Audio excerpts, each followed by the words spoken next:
The last couple of weeks, I've been really interested in making small tools specifically for the business, sort of the work where you are concept. So bringing in data and information from other places, whether it's in Slack or HubSpot, whatever that is. The other thing we've been working on is leveraging the tools that we're using to build sort of internal tools and processes. One of the things I've been needing to do is to create a task tracker, sort of like an SOP tracker, standard operating procedure guide to say what we need to do on a daily, weekly, and monthly basis. One of the people who is very, very good at this is Sam Korkos from Levels, to the point where he puts his own delegation schedule live. There's a public version of it. Not sure how often he updates this, but it's incredibly useful as a framework. Unfortunately for me, I don't like Notion. I never have, and the reason is I just don't get it. I don't understand it, and I've tried it 3 times now, and every time I get frustrated and shut it down and go back to Google Docs. But I really like the structure that he's created in Notion. So I thought, okay, where else would I be able to do this in a tool we use all the time? And I thought of Airtable.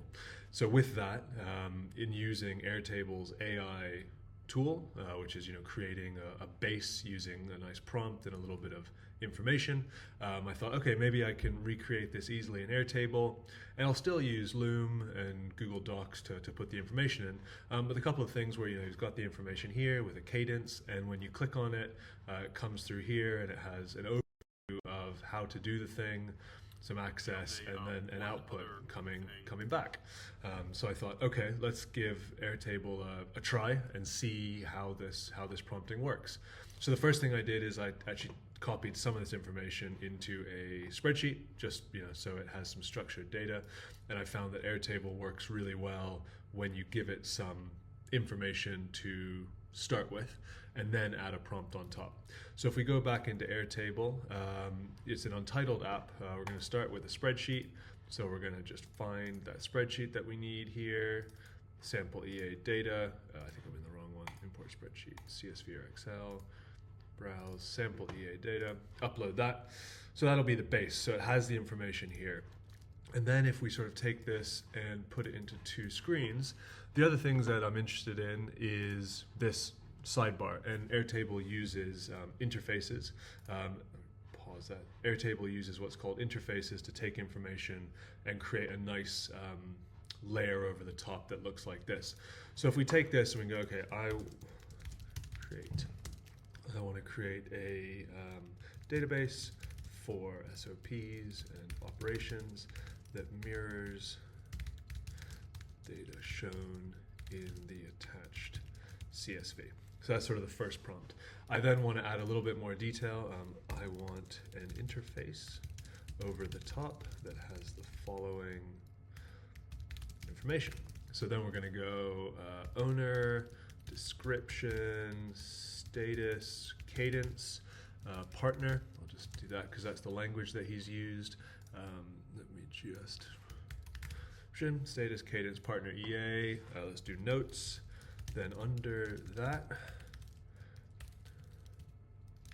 so then we're going to say, okay, let's look over here, and we say overview with uploaded Loom video, required access, references, instructions, and then we're going to go down here, and we're going to go process, output, and Loom video also. So we've given it some information. I haven't ticked any of these up here. And then all we're gonna do is we're gonna hit next, and we're gonna see what it creates. The one thing with Airtable is it's a little bit difficult to re-prompt it. And actually what I should have done is save that text that I've just written out because I might wanna reuse it. So what it does is it'll put this together, and this is slightly different to the one I did before, just because we're a bit on the fly here. But as you can see, it starts to do tasks, owners, descriptions, cadences, so it's quite a lot of information down here, and it might not be exactly what we're looking for. But what Airtable is good at is I can remove any sort of extra information. So this is interesting here.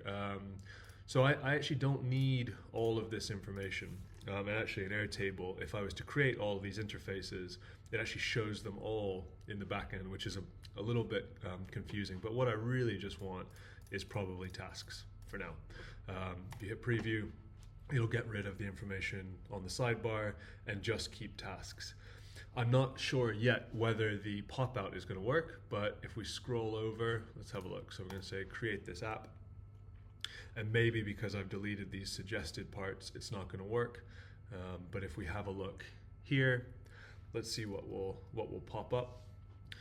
Open. So this one hasn't worked quite as well as the last one I built. So if we up here, SOP Tracker Hub, and this is why it's sort of suggested to create, to keep the prompt, because here if we go edit app, what we're actually having to do is now drag in information, which becomes a little bit more complicated.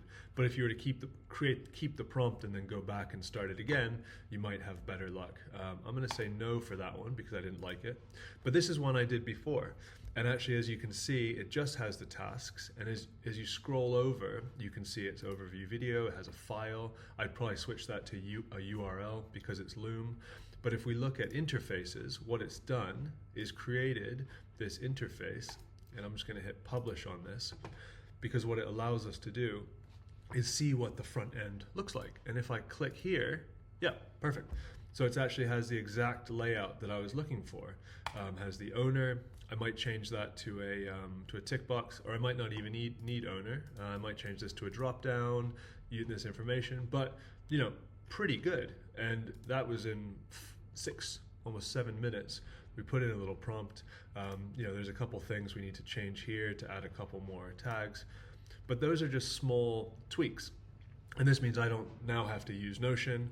I can invite the team in pretty quickly and tag the person that I need through the owner, and then I'd probably come in here and, you know, create some filters and remove some information, probably get rid of some columns, but that would take another 10 or 15 minutes. And now this is live. Don't have to use Notion, don't have to get up to date with what they're using currently, and it allows me to just get on with this instead of procrastinating and creating a new system. And this can be used for anything. A CRM, could be used for email outreach, database. So yeah, try it and let me know how it goes.